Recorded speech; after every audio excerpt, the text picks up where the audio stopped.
I was asked to talk about a moral vision for this country. And I want to preface that by saying a moral vision for the future, to me, is a moral vision from the past. I truly believe that the moral issues of every time and place are basically the same issues. Our Prophet ﷺ, and as far as I can tell, he is the first human being in human history to articulate the principle of human equality, that all people are created equal. Long before the Declaration of Independence said, all men are created equal, our Prophet ﷺ said, there's no difference between a black man or a white man, or a white man or a black man. The only difference is in their God consciousness. And I know of no previous historical statement. I have never seen that in the Bible. I've never seen that in any philosopher before the Prophet. Aristotle talked about natural slaves with all his genius and brilliance. But our Prophet ﷺ articulated this to remove racism. As far as I can tell, the Prophet Muhammad ﷺ is the first human being to articulate the equality of men and women. I've never found anybody in the history of humanity before him to ever articulate that men and women are essentially the same. Before their Lord, they are both spiritual beings with the same rights. There's some variance in their responsibilities based on fitrah, on the primordial nature, but they're equal. The Prophet ﷺ was also, as far as I can tell, the first person to legislate from these religions clearly economic justice in all of the strata of society, not for one group or for one set of believers, but for all of the people. The Prophet ﷺ in his final speech, and I've mentioned it here before, you will see all of those major issues that are affecting human beings. My deep concern about this country is that America, and we as a people, and I speak as we are all, I'm an American, I can speak as an American. And when I'm speaking as an American, my Islam here is incidental. In the same way that many, many people in this country have spoken up about things they find troubling in their country, from the Jewish community, from the Christian community, from the atheist secular community. And we as a community have to be a moral conscience. We have to speak the truth. As a community, we also have to look at the type of culture that we are spreading around the globe. We are the #1 producer of pornography in the world. This is deeply troubling to me as somebody who's trying to raise young boys. Adolescents are always mystified by sexuality. They're mystified by it. But what we're dealing with now on the internet is so deeply troubling. We recently had a courageous owner of hotels in Sweden who began to work on the problem of human trafficking, and when he realized the connection between pornography and human trafficking, he removed pornography from his hotels. This is something that should be honored. It should be news. The country of Iceland that prohibits pornography, the sale of pornography in Iceland, not because they're religious people, it's one of the most secular countries in the world, but because they're a middle-class people, and they know that pornography is harmful for the common weal. But what's worse is that pornography is no longer X-rated. We have in the Video Music Awards a young girl who had millions and millions of followers as Hannah Montana.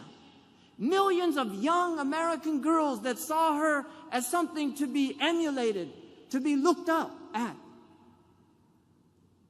And in a display of utter degradation, human degradation, to a male or a female. And I don't blame Miley Cyrus. I see her as a victim of a demonic, dehumanizing, entertainment culture. In fact, I would call it an occulture, not a culture, because of the occultic undertones in it. It's a dark culture, and this is what our mainstream entertainment is producing. So all of those children that saw her in the Mickey Mouse Club as a young and innocent girl are now twerking, a word that shouldn't even be in our vocabulary. This troubles me about this country.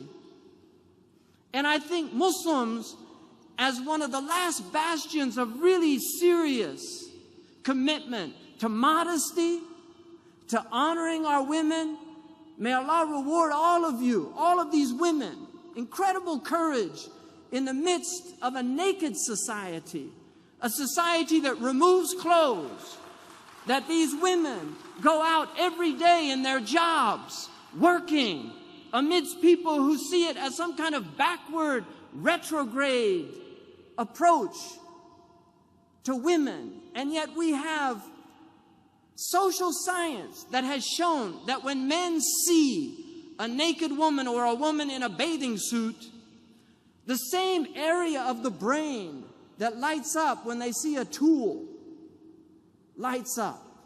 It's not the frontal lobe. It's a complete objectification that occurs. This is what happens to our women when they become objects of lust, as opposed to human beings with minds, with spirits, with something to say, not to be used and abused and then thrown away. And look how many women we have out here that are raising their children in single homes because they had children out of wedlock. There was no commitment by the male to a family. And they suffer and they struggle. Some of them are on welfare. They're fortunate to live in a country where they can get some help. This is a crisis in our country. We also have a culture that will not talk about sexually transmitted diseases in any honest way. Every single thing that is harmful for you in America, they'll warn you about. They'll warn you about donuts. They'll have commercials about fatty foods. Everybody knows potato chips are not good for them. Everybody knows that French fries aren't good for them. They know that cheesecake's not good for them. But nobody will dare speak out against the deviant sexual practices that occur in this country and are not only not talked about, are promoted by mainstream entertainment and society. Promoted. Deviant sexual practices that are harmful to the human being. Pathogenic sexual practices that cause serious diseases. This isn't like a fatty food that takes time, many years before it accumulates and causes a heart attack. This is a one-time possible death sentence. And yet people won't speak honestly about it. The World Health Organization tells us that rectal intercourse is the most risky form of sexual behavior. That's what the World Health Organization has to say, and yet people will not say this is not a healthy choice. I don't want my child to be practicing this, male or female. This has nothing to do with sexual preference. This has to do with a sexual practice that is done amongst heterosexual people and amongst homosexual people. Yet it's harmful, and nobody wants to speak about it. We need our physicians to speak up about the types of cancers that occur, about what happens when you get genital warts. I worked for a gastroenterologist and saw firsthand what happens to people. Nobody wants to talk about this. And yet we have a society now where they say just get a vaccination for HPV as if this is some normal event that's going to happen in your life. You're just going to get HPV. No, there are many strains of HPV, but sexually transmitted HPV is a very specific type that is transmitted through sexual practices when people are having multiple partners or practicing types of sexual behavior that are unacceptable. This is the reality of our culture. We need to have honesty amongst our physicians.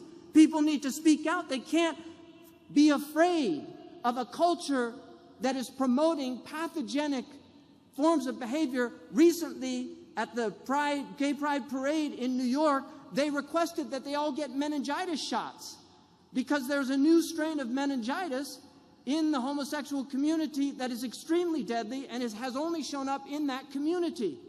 It is not fair to people with same-sex urges not to tell them about the dangers of this lifestyle. It's not fair. For young people, all people can make their decisions, but a 15-year-old kid in high school, he deserves to know the nature of these practices. And really, it would break if Dr. King, if Malcolm X could come back and see what's happened in many of these communities, the degradation, the social disintegration. If they could see it, they would weep tears of blood. I believe that. I really believe that. They would weep tears of blood to see and look at the successful Muslims, the successful African Americans in Hollywood that are degrading themselves. Women that were stripped, their ancestors were stripped of their clothes, and now they're paid to strip their clothes. No, they should honor themselves. They've been given the privilege of honoring themselves in a society that will allow that now. These are the things that trouble me about this culture, and Muslims should be a spark of hope. We should be a beacon of light, not just for people overseas, but for people in this country. When they see the dignity of our dress, when they see the dignity of our behavior, when they see the excellence of our schools, when they see the professionalism of our doctors, of our healers, of our lawyers, when they see people that are ethical at the root and the core, and they won't inform, they won't absolve themselves of those ethical responsibilities, then we'll be a beacon of light. And people will say, I want to be like those people. Like that man, we had a man in a 7-Eleven store, and a man came in with a pipe trying to steal money from him. And he said to him, he took out a gun. He had a gun. He pulled out the gun, and the man stopped. He dropped the gun. And he said, I'm so sorry. I'm just desperate. I don't have any food. That Muslim man gave him $40 and made him promise that he wouldn't steal again. And then the man said, this is something that you can see because it was filmed. Bismillah.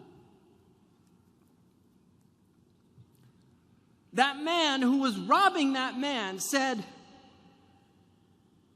I want to be a Muslim. And he said the Shahada right there and then. That's like something you read in the books. Because he treated him like a human being. Too many people are denigrated in this culture.